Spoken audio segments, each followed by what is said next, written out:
আজকে আমরা পটল তুলতে আসছি। আমাদের শ্যামসুজে পুবু আসছে ভোপাল থাকতে পটল তুলতে আসছে। এই দেখুন আমাদের এক বস্তা হয়েছে, সেখানে তুলছে সত্যশ্রী রাধা দেবী দাসী, উনি এক বস্তা তুলেছে।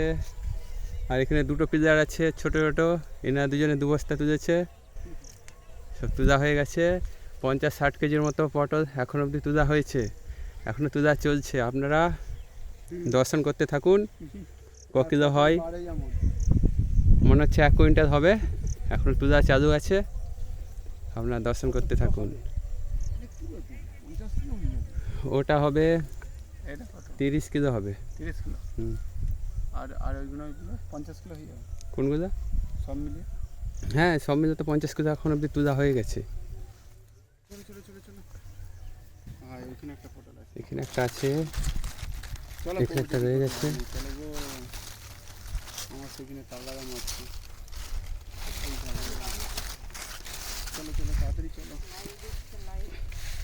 এইসব পটল হয়েছে, এখনও এই পটলগুলো বয়স কম, আর বয়স বাড়বে এখনও। 2 দিনে হয়ে তো 2-3 দিন পর বয়স বাড়লে তারপর আবার তুলা হবে।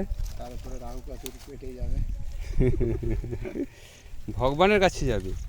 ভগবানের কাছে তো চলে গেছে, ভগবানের কাছে কি যাবে কি মাতাজি?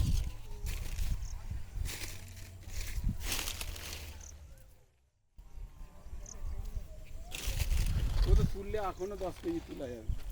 হ্যাঁ, খুঁজে খুঁজে এখনও অনেক বেরিয়ে যাবে। চলো, আর তার ধরবে নে, বস্তা ফুল হয়ে গেছে। হ্যাঁ চলো, এই মাঠ, সব মাঠে এখন বাদামে বাদাম। হরি বল। চারদিকে শুধু বাদামে ভর্তি, পুরো মাঠে বাদাম, আমাদের এখানে পুরো মাঠ বাদাম ভর্তি। কিছু কিছু পটল আছে।